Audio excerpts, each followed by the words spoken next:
relatos de terror y misterio. John Silence Radio presenta.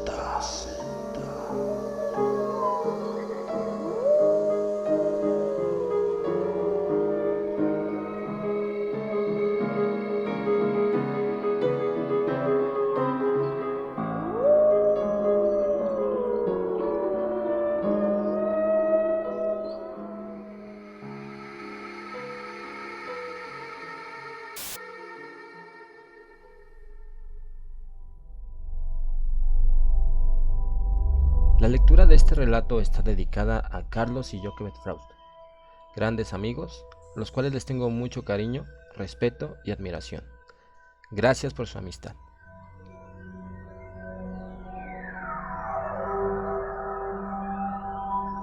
El Templo, de Howard Philip Lovecraft. Manuscrito encontrado en las costas de Yucatán.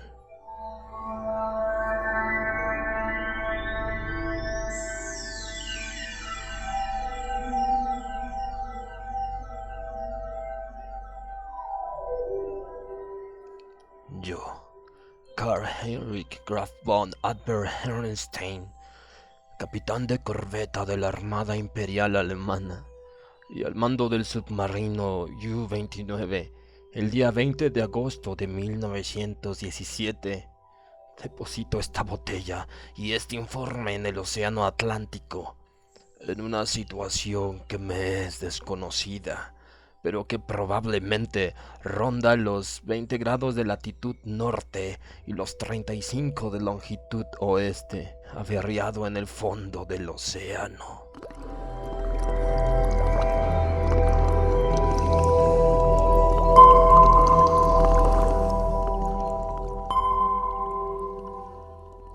Llevo esto a cabo porque es mi deseo dar a luz pública ciertos hechos insólitos, dado que seguramente no sobreviviré para entregar en persona estas noticias, ya que las circunstancias que concurren en torno a mí son tan amenazadoras como extraordinarias, e incluyen no solo la avería fatal del U-29, sino incluso el flaquear de mi férrea voluntad germánica en una forma de lo más desastrosa.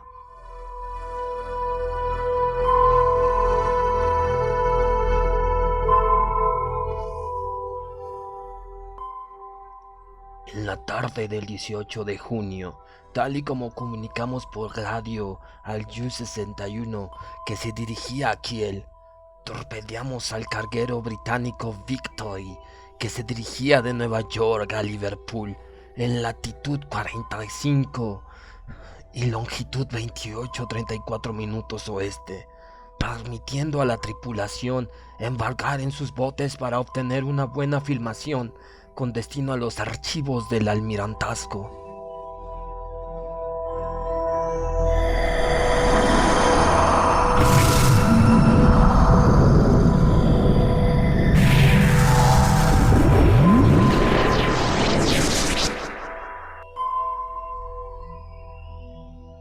El barco se hundió de forma bastante teatral, a pique por la proa, con la popa alzándose sobre las aguas, hasta que todo el casco enfiló perpendicularmente hacia el fondo del mar. Nuestra cámara no perdió detalle, y me pesa que una película tan buena no pueda llegar a Berlín.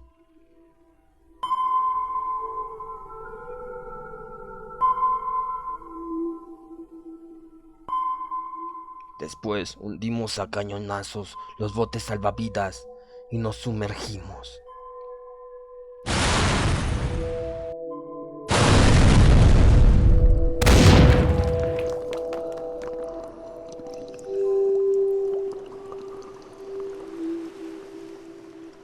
Cuando emergimos al ocaso, descubrimos el cuerpo de un marino en cubierta, aferrándose de una forma curiosa a la barandilla.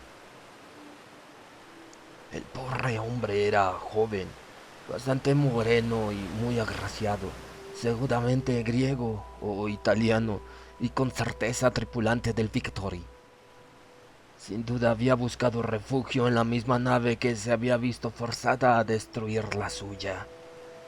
Una víctima más de la injusta guerra de agresión de los malditos perros ingleses. Nuestros hombres le registraron en busca de recuerdos y hallaron en su bolsillo una pieza de marfil sumamente extraña, tallada en forma de una cabeza juvenil coronada de laureles. El otro comandante, el teniente Clance, creía que aquello era muy antiguo y de gran valor artístico, por lo que se apropió de ella. ¿Cómo había podido llegar a las manos de un vulgar marinero? Era algo que ninguno de los dos podía imaginar. Al arrojar al muerto por la borda, tuvieron lugar dos incidentes que perturbaron grandemente a la tripulación.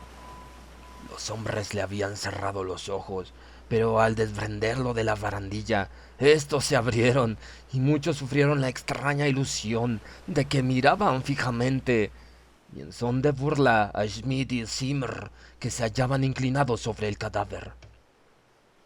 El contramaestre Müller, un hombre de edad al que le habría ido mejor de no ser un supersticioso rufián alsaciano, se alteró tanto por la impresión que estuvo observando el cuerpo en el agua. Jura que, tras sumergirse algo, colocó los brazos en la posición del nadador y se impulsó bajo las aguas hacia el sur.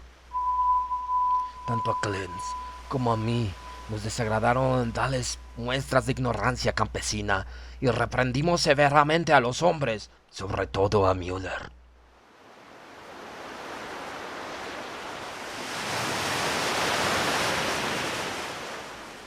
Al día siguiente se creó un verdadero problema debido a la indisposición de varios miembros de la tripulación. Evidentemente se veían aquejados por algún tipo de tensión nerviosa provocada por nuestro largo periplo y habían sufrido malos sueños. Varios de ellos parecían aturdidos, obnubilados, y tras cerciorarme que ninguno de ellos fingía su debilidad, les relevé de sus funciones.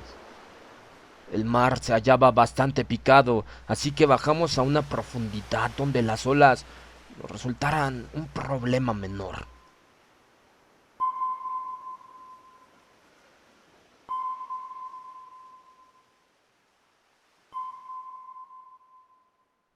Allí permanecimos en una calma relativa, a pesar de la aparición de alguna corriente misteriosa de rumbo sur que no pudimos encontrar en nuestras cartas.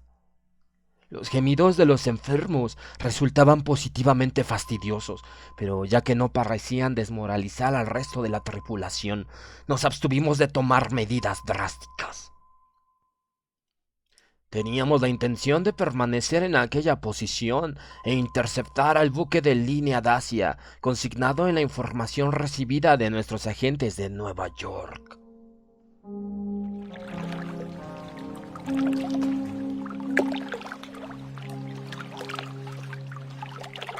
A primera hora de la tarde salimos a la superficie y descubrimos la mar menos gruesa. El humo de un buque de guerra flotaba en el horizonte norte, pero la distancia a la que nos hallábamos y nuestra capacidad de inmersión nos mantenían a salvo. Lo que más nos preocupaban eran las habladurías del contramaestre Müller, que se hacían más estrafalarias al caer la noche. Se hallaba en un estado infantil, aborrecible, y farfullaba acerca de fantasías sobre cuerpos muertos flotando al otro lado de las portillas, cuerpos que le miraban fijamente y que él, a pesar de lo hinchado que estaba aquel muerto, había reconocido por haberlos visto morir durante alguna de nuestras victoriosas hazañas germánicas. Y decía que su jefe era el joven hallado y arrojado al mar. Era algo grosero y anómalo, así que pusimos grilletes a Müller y mandamos que le dieran unos buenos latigazos.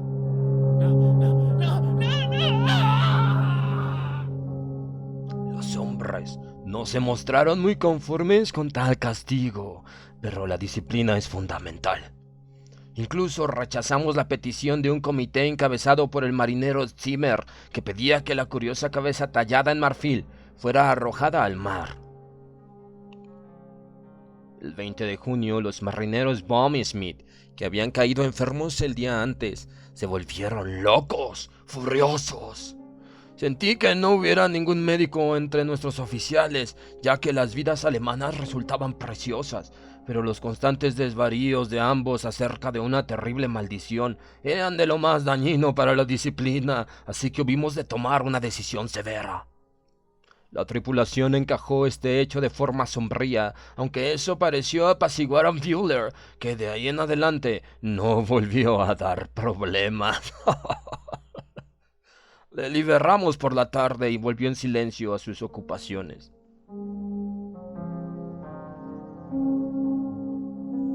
La semana siguiente estuvimos todos muy nerviosos esperando a Dacia. La tensión creció con la desaparición del Müller y Zimmer, que sin duda se suicidaron víctimas de los temores que parecían atormentarlos, aunque nadie los vio en el instante de saltar al mar. Yo me sentía relativamente contento de haberme librado de Müller, ya que aún su silencio había afectado negativamente a la tripulación. Todos parecían dados ahora al silencio, como albergando secretos temores. Muchos estaban enfermos, pero ninguno había enloquecido. El teniente Mense, crispado por la tensión, se alteraba ante cualquier minucia, como por ejemplo un banco de delfines que me rodeaba en número cada vez mayor en torno a U-29, o la creciente intensidad de esa corriente sur que no aparecía en ninguna de nuestras cartas. Majnich, se hizo evidente que se nos había escapado completamente el Dacia. Cosas así no son raras, y nos sentíamos más complacidos que defraudados, ya que ahora se nos ordenaba regresar a Wilhelmshaven. El mediodía del 28 de junio arrumbamos al noreste, y pese a algún enredo bastante cómico con la inaudita masa de delfines, nos pusimos en marcha.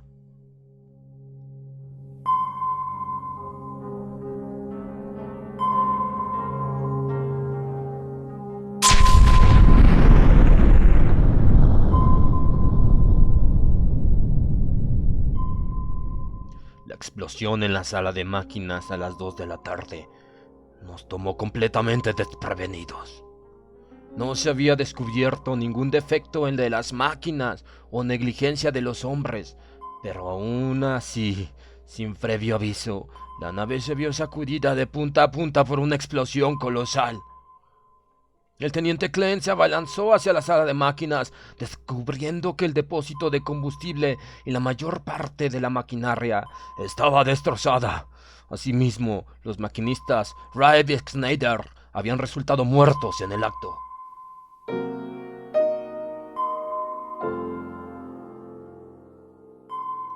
En un instante nuestra situación se había vuelto crítica, ya que aunque los regeneradores químicos estaban intactos, y aunque podíamos usar los aparatos para emerger y sumergirnos, y abrir las escotillas mientras tuviéramos aire comprimido y batería, nos veíamos incapacitados para propulsarnos o pilotear el submarino. Buscar la salvación en los botes salvavidas significaba ponernos a nosotros mismos en manos de enemigos irracionalmente resentidos contra nuestra gran nación alemana. Y nuestro radio había estado fallándonos desde que, debido al asunto del Victory, nos pusimos en contacto con otro U-Boot de la Armada Imperial.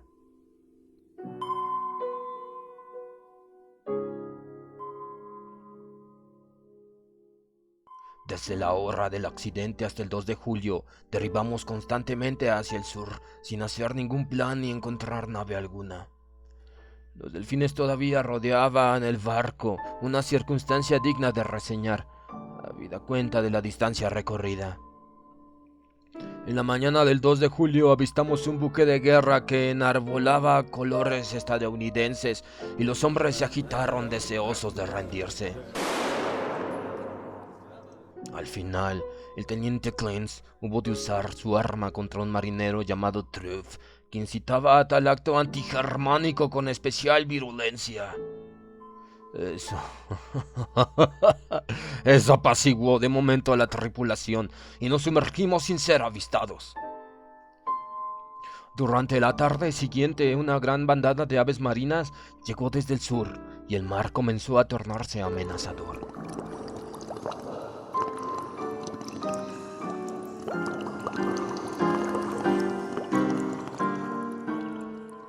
Cerrando escotillas, aguardamos acontecimientos hasta comprender que debíamos sumergirnos o perecer entre las olas montañosas.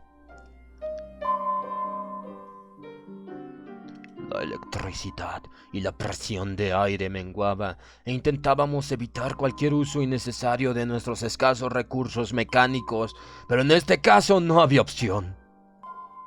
No bajamos demasiado y cuando la mar se calmó, horas más tarde, decidimos retornar a la superficie.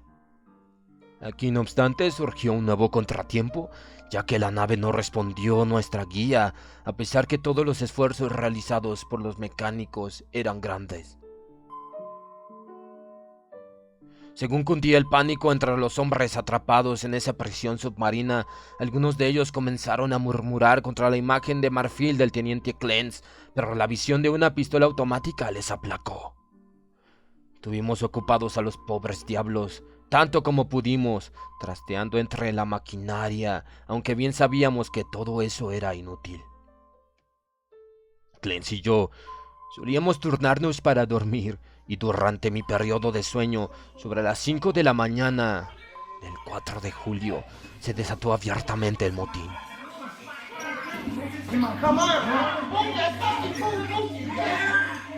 Los 6 cerdos de marineros supervivientes, sospechando que estábamos perdidos, estallaron bruscamente en una furia maníaca motivada por nuestro rechazo a rendirnos 2 días antes al buque de guerra yanqui, y se sumieron en un delirio de improperios y destrucción. Rugían como los animales que eran y rompían indiscriminadamente mobiliario e instrumental, vociferando sobre las insensateces tales como la maldición de la imagen de marfil y el joven moreno muerto que nos miraba y se alejaba nadando. El teniente Clance parecía paralizado e incapaz de respuesta.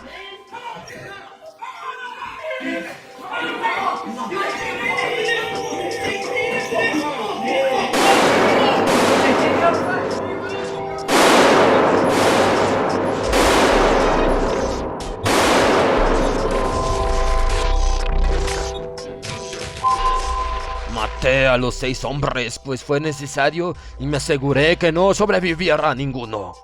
Arrojamos los cuerpos a través de las escotillas dobles y nos quedamos a solas en el U-29. Clance parecía muy nervioso y bebía en demasía. Yo estaba dispuesto a seguir con vida tanto como fuera posible, empleando el generoso depósito de provisiones y el suministro químico de oxígeno que no habían sufrido de las locas payasadas de aquellos malditos puercos marineros. Nuestras agujas, barómetros y otros instrumentos de precisión estaban destruidos, por lo que de ahí en adelante cualquier cálculo sería meramente estimado, basado en nuestros cronómetros, almanaques y la derriba estimada a juzgar por algunos objetos que podíamos atisbar a través de las troneras o desde la torreta. Por fortuna teníamos estivadas baterías capaces aún de largo uso, tanto por alumbrado interior como para empleo del foco. A menudo barríamos con este alrededor de la nave, pero tan solo veíamos delfines nadando paralelos a nuestro propio rumbo de deriva. Yo me sentía interesado desde el punto de vista científico en aquellos delfines, ya que aunque el Delphinus delphis común es un cetáceo incapaz de sobrevivir sin aire, observé durante cerca de 2 horas a uno de esos nadadores y no lo vi abandonar en ningún momento su inmersión.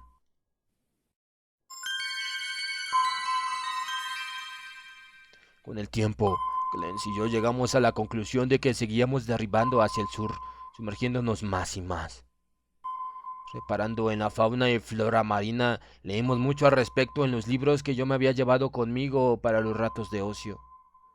No pude evitar el observar, no obstante, la deficiente preparación científica de mi compañero. Su intelecto no era prusiano, sino dado a fantasías y especulaciones sin valor. La inminencia de nuestra muerte le afectaba de forma curiosa y con frecuencia hablaba arrepentido sobre los hombres, mujeres y niños que había enviado al fondo, olvidando que todo eso resulta noble para alguien que sirve al Estado alemán.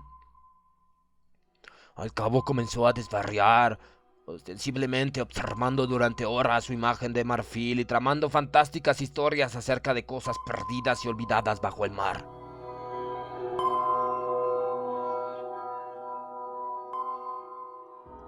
A veces, a modo de experimento psicológico, asusaba tales desvaríos para escuchar sus interminables citas poéticas y relatos acerca de barcos hundidos. Lo sentía de verdad, ya que aborrezco ver sufrir a un alemán, pero no resultaba una buena compañía para morir. Por mi parte, me sentía orgulloso, sabedor de que la patria honraría mi memoria y que mis hijos serían educados para ser hombres como yo.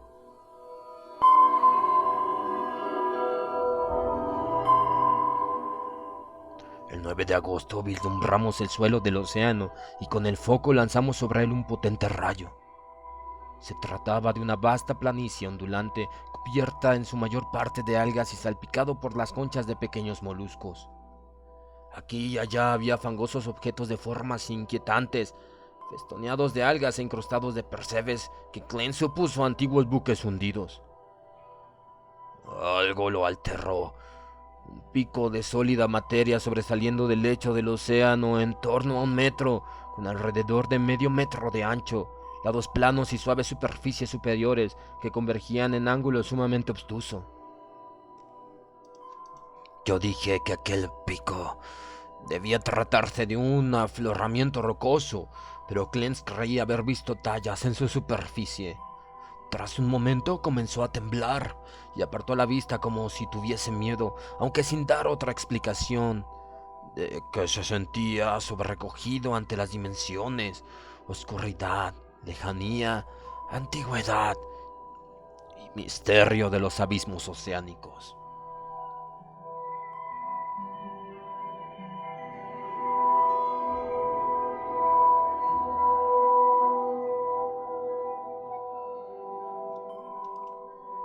Su cerebro estaba agotado. Pero yo soy siempre un alemán y no tardé en advertir 2 cosas. Una, que el Ju-29 aguantaba admirablemente la presión del mar, y otra, que los peculiares delfines seguían en torno nuestro, incluso a una profundidad donde la mayoría de los naturalistas consideran imposible la vida para organismos superiores. Parecía evidente que yo había sobreestimado nuestra profundidad, pero aún así estábamos lo bastante abajo como para que aquel fenómeno resultara notable. Nuestra velocidad de deriva hacia el sur, según lo medía por el suelo del océano, era más o menos la estimada mediante los organismos con los que nos habíamos cruzado en niveles superiores. A las 3:15 de la tarde del 12 de agosto, el pobre Klein se enloqueció completamente. Había estado en la torreta usando el reflector antes de precipitarse en la biblioteca donde yo estaba leyendo, y su rostro lo traicionó instantáneamente. ¡Él nos llama! ¡Él nos llama! ¡Lo oigo! ¡Tenemos que acudir! Y eso decía. Y mientras hablaba cogió de la mesa la imagen de marfil, se le metió en el bolsillo y atenazó mi brazo en un intento por arrastrarme escaleras arriba hasta la cubierta. En un momento comprendí lo que pretendía. Intentaba abrir la escotilla y lanzarse en mi compañía al exterior, una extravagancia suicida y asesina para la que yo no estaba preparado.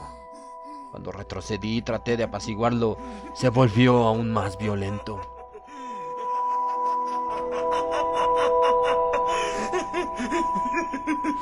¡Vamos ahora! No esperemos más. Es mejor arrepentirse y lograr el perdón que desafiar y ser condenado. Eso gritaba. Entonces yo abandoné el intento de calmarlo y lo acusé de estar loco de amarrar. Pero él se mantuvo inconmovible y gritaba: ¡Sí, estoy loco! ¡Estoy de suerte! Que los dioses se apiaden del hombre que en su contumacia permanezca cuerdo hasta el fin. Ven y enloquece ahora que él aún nos llama benevolentemente. Se puso como loco. Aquel exabrupto Pareció aliviar una presión en su mente, ya que al terminar se tornó más comedido, pidiéndome que le dejase ir solo en caso de no querer acompañarle. Mi obligación resultaba clara. Era un alemán, pero tan solo un renano y un plebeyo, y ahora se había convertido en un loco potencialmente peligroso. Accediendo a su petición suicida, me libraría en el acto de alguien que era más bien amenaza que compañía. Le pedí que me cediera la imagen de marfil antes de marcharse, pero tal petición despertó en él una hilaridad tan desafortunada que no me atreví a insistir.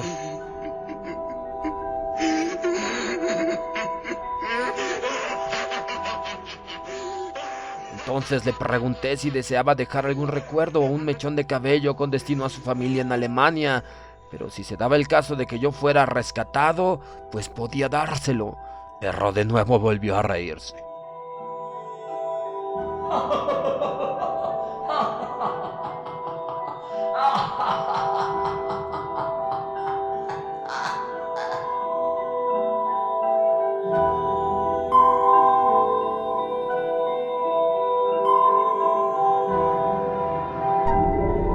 John Silence Radio.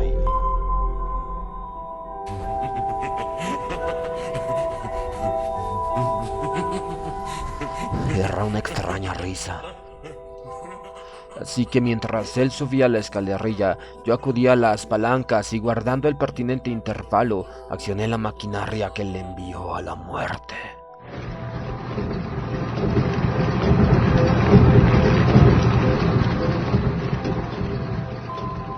Cerciorándome luego de que no se hallaba a bordo, dirigí el foco alrededor, tratando de lograr un postrer vistazo, ya que deseaba comprobar si la presión del agua lo había aplastado, tal como debiera teóricamente haber ocurrido, o si por el contrario el cuerpo no había sido afectado, tal y como sucedía con aquellos extraordinarios delfines.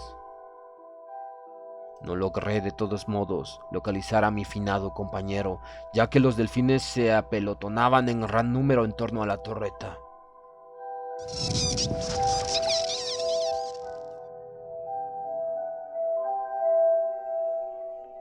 Esa tarde lamenté no haber cogido subrepticiamente la imagen de marfil del bolsillo del pobre Clance en el momento en que me dejó, ya que el recuerdo de aquella me fascinaba. Aun cuando no soy de temperamento artístico, no podía olvidar la cabeza hermosa, juvenil, con su corona de hojas.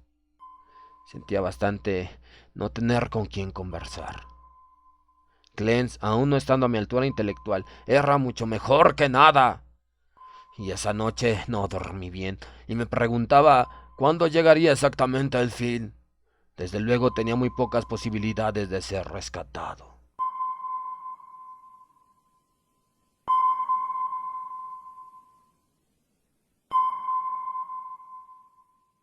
Al día siguiente subí a la torreta y comencé la observación de costumbre con el foco.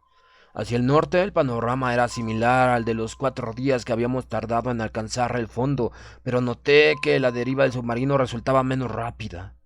Según paseaba el rayo por el sur, advertí que el suelo oceánico a proa tomaba un pronunciado declive en algunos sitios, y aparecían bloques de piedra curiosamente regulares, dispuestos como respondiendo a alguna planificación. La nave no bajaba paralela al fondo oceánico, por lo que me vi obligado a ajustar el foco para lograr un haz lo más estrecho posible. Debido a la rapidez del cambio se desconectó un cable, lo que me obligó a una pausa de varios minutos mientras lo reparaba, pero al fin la luz se proyectó, inundando el valle marino que tenía debajo.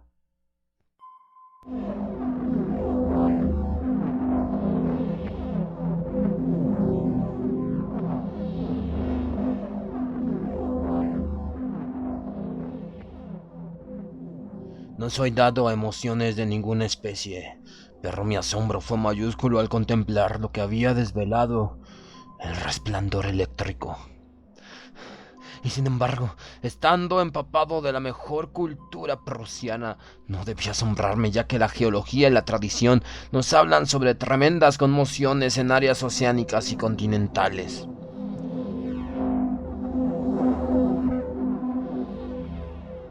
Lo que yo vi resultaba una extensa y elaborada panorámica de edificios en ruinas, todos construidos en una arquitectura magnífica, aunque inclasificable, y en diversos estadios de conservación.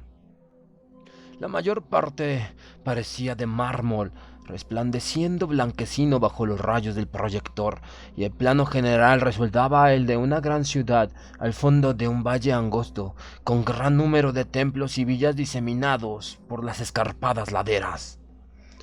Los tejados estaban caídos y las columnas rotas, pero aún conservaban un aire de esplendor inmemorialmente antiguo que nadie podía opacar.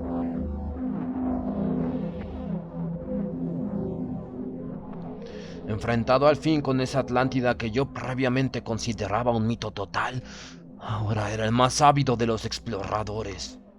Alguna vez hubo un río en el fondo de ese valle, ya que mientras examinaba con más detenimiento el lugar, pude ver restos de puentes y diques de piedra y mármol, así como terrazas y terraplenes que una vez fueran verdes y gratos.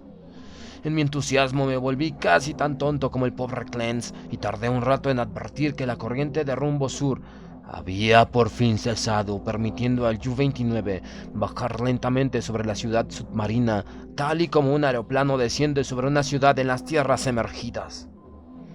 También tardé en percatarme de que el banco de insólitos delfines se había esfumado.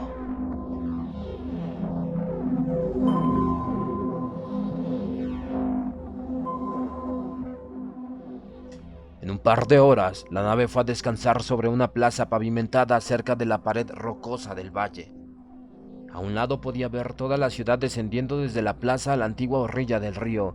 Al otro lado, en una sobrecogedora proximidad, descubrí la fachada ricamente ornamentada y en perfecto estado de conservación de un gran edificio, sin duda un templo excavado en roca viva. Tan solo puedo conjeturar sobre la factura originaria de esa titánica construcción. La fachada de inmensas dimensiones cubre aparentemente una gran oquedad, ya que sus ventanas son multitud y están dispuestas por todos lados.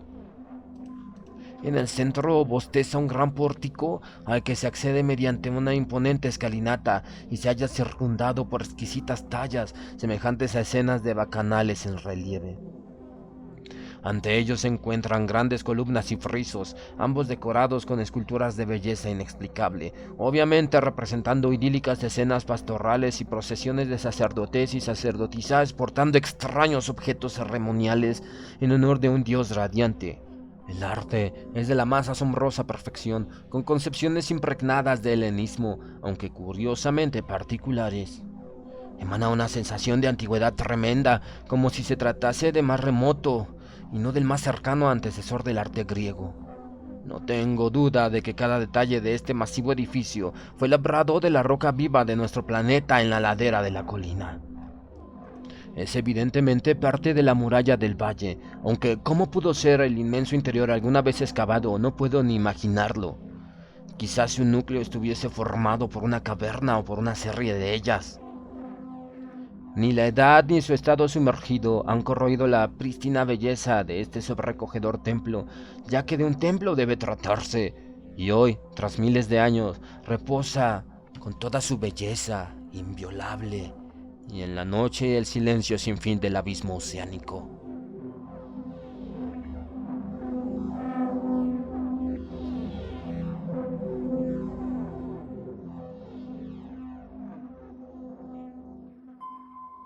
No puedo precisar el número de horas empleadas en la observación de la ciudad sumergida, con sus edificios, arcos, estatuas y puentes, y el templo colosal repleto de belleza y misterio.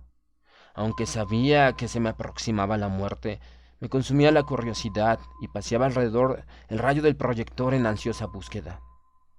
El haz de luz me permitió llegar a conocer multitud de detalles, pero no pudo mostrarme nada más allá de la puerta tras la bostezante entrada al templo abierto en la roca, y al cabo del tiempo corté la corriente, sabedor de que necesitaba ahorrar energía. Los rayos resultaban ahora perceptiblemente más débiles de lo que fueran durante las semanas de deriva. Mi deseo de explorar y los misterios acuáticos iban en aumento, como aguzado por la creciente atenuación de la luz. Yo, un alemán, debía ser el primero en adentrarme en aquellos caminos olvidados por el tiempo. Extraje y revisé una escafandra de profundidad, realizada en metal articulado, y probé la luz portátil y el regenerador de aire. Aunque resultaría problemático manipular a solas las dobles escotillas, me creía capaz de sobrepasar cualquier obstáculo gracias a mi capacidad científica y caminar realmente en persona por la ciudad muerta.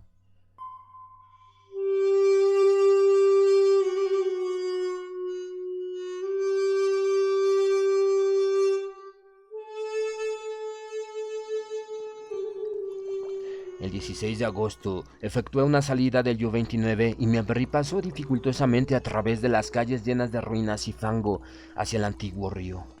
No descubrí esqueletos ni restos humanos, pero recogí un tesoro de saber arqueológico en forma de esculturas y monedas.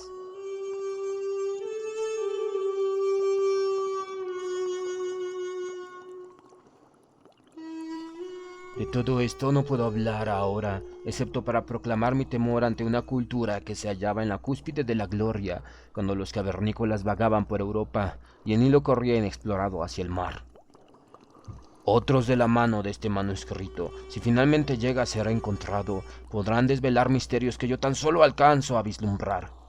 Volví a la nave cuando mis baterías eléctricas comenzaron a flaquear, resuelto a explorar el templo de piedra al día siguiente.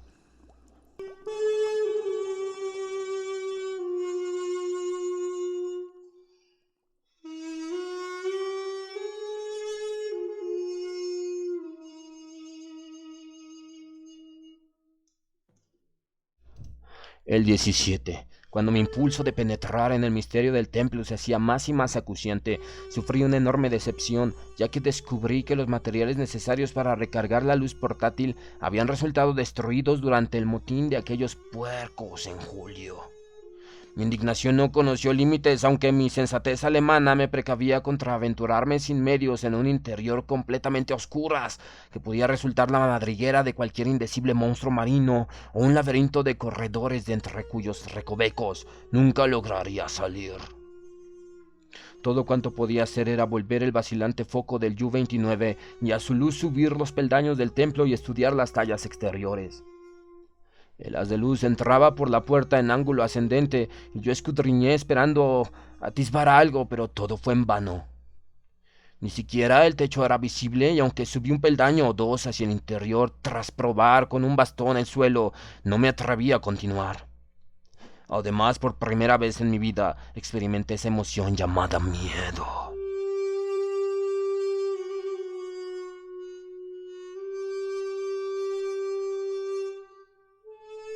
Comencé a comprender cómo se habían desatado algunos de los estados de ánimo del pobre Clance, ya que mientras el templo parecía reclamarme más y más, empecé a temer sus acuosos abismos con creciente terror ciego. De vuelta al submarino, apagué las luces y me senté a meditar en la oscuridad. Debía preservar ahora la electricidad para las emergencias.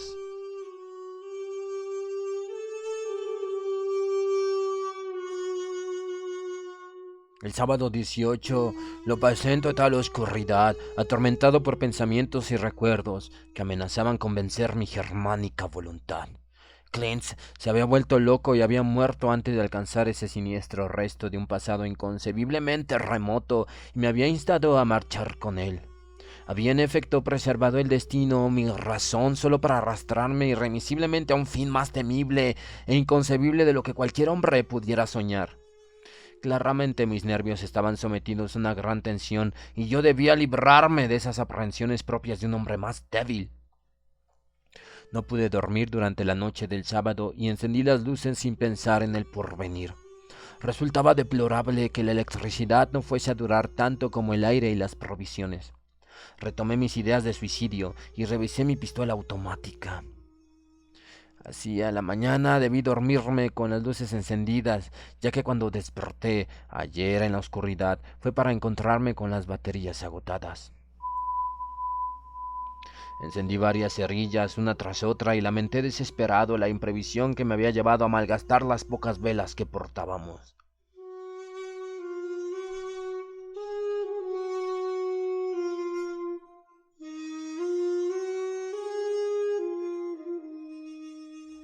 Tras apagarse la última vela que me atreví a gastar, me senté en completa inmovilidad, sin luces. Mientras reflexionaba sobre el inevitable fin, mi cabeza volvía a los sucesos previos y caí en algo hasta ahora inadvertido que hubiera hecho temblar a un hombre más débil y supersticioso.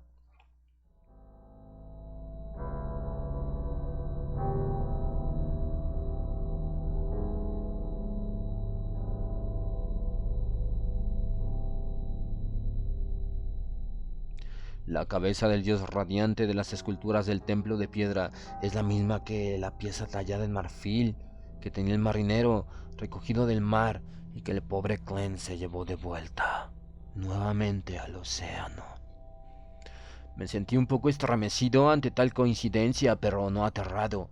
Tan solo el pensador de inferior categoría se apresura a explicar lo singulares y lo complicado mediante el primitivo atajo hacia lo sobrenatural. La coincidencia resultaba extraña, pero yo estaba demasiado hecho al raciocinio como para conectar circunstancias que no admitían un nexo lógico o asociar de alguna extraordinaria manera los desastrosos sucesos que me habían llevado desde el asunto del Victoria a mi estado actual. Sintiéndome necesitado de sueño, tomé un sedante y me aseguré un poco más. Me aseguré un poco más de dormir.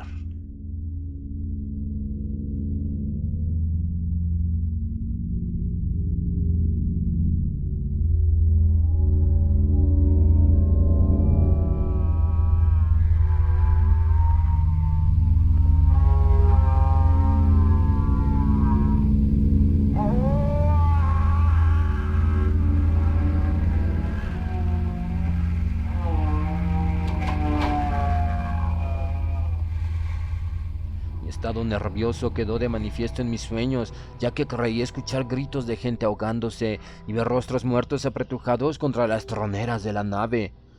Y entre esos rostros muertos se encontraba el semblante vivo, burlón, del joven de la imagen de marfil. Debo cuidar las anotaciones que registran mi despertar de hoy, ya que estoy trastornado y debe haber gran cantidad de alucinación entremezclada con los hechos. Mi caso resulta de lo más interesante desde el punto de vista psicológico y lamento no poder ser sometido a observación por parte de la autoridad alemana competente.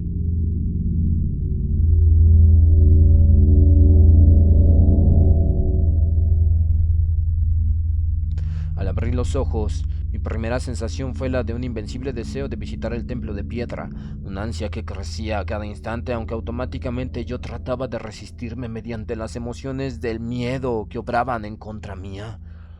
Luego tuve la impresión de una luz en medio de aquella oscuridad causada por las baterías consumidas y creí ver una especie de resplandor fosforescente en el agua a través del portillo que se abría hacia el templo.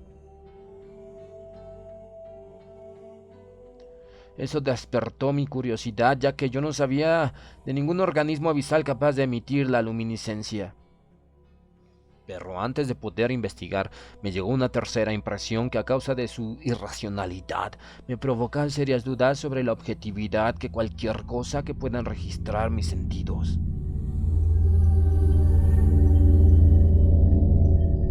Era una ilusión aural.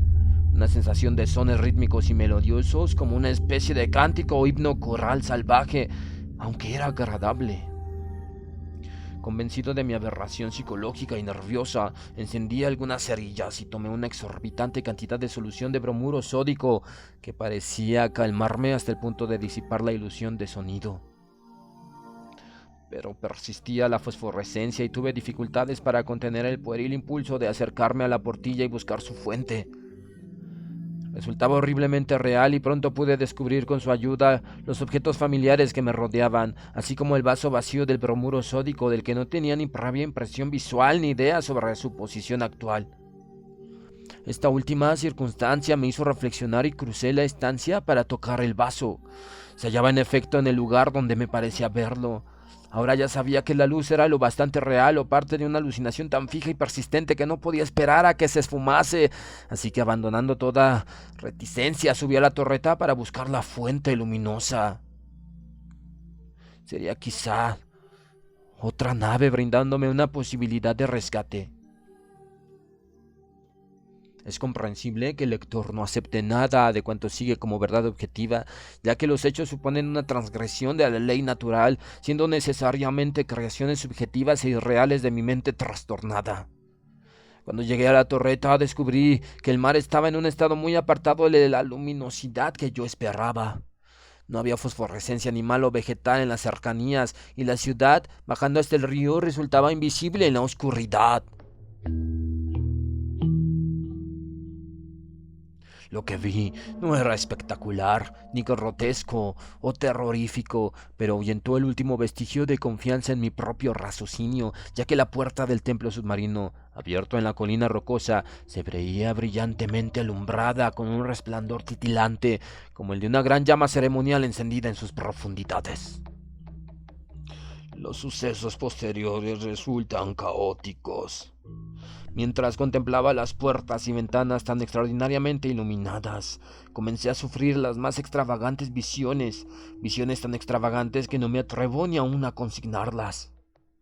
Creí discernir objetos en el templo, objetos tanto estáticos como en movimiento, y me pareció escuchar de nuevo el irreal cántico que flotaba a mi alrededor al despertar. Y por encima de todo se alzaban pensamientos e imágenes centrados en el joven del mar y la imagen marfileña, cuya talla se veía duplicada en los frisos y columnas del templo que tenía ante mis ojos.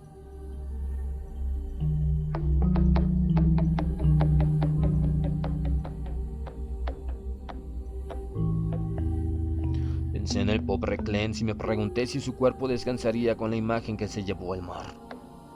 Él me había prevenido contra algo y yo no le había prestado atención, ya que era un palurdo renano que se volvía loco ante problemas que un prusiano era capaz de afrontar sin dificultad. El resto es muy sencillo. Mi impulso de ir y penetrar el templo se ha convertido ahora en una orden imperiosa e inexplicable que ya no puedo desobedecer. Mi propia voluntad germánica no basta ya para controlar mis actos, y la elección en adelante tan solo será posible en asuntos menores.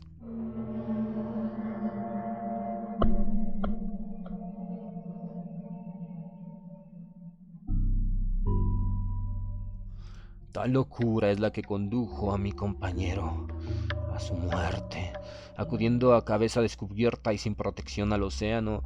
Pero yo soy un prusiano y un hombre cabal, y utilizaré hasta el fin de la poca voluntad que me resta. Al comprender que debía marcharme, preparé escafandra, casco y regenerador de aire para su uso inmediato, y al instante comencé a escribir esta crónica apresurada con la esperanza de que algún día pueda llegar al mundo. Guardaré el manuscrito en una botella y la confiaré al mar al abandonar para siempre esta nave.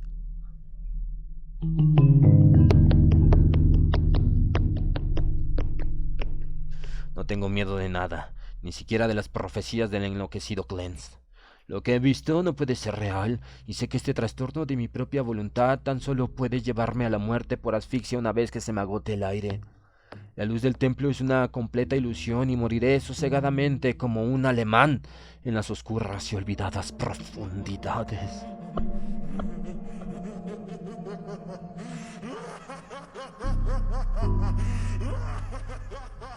Esa risa demoníaca que escucho mientras escribo procede únicamente de mi propio cerebro debilitado.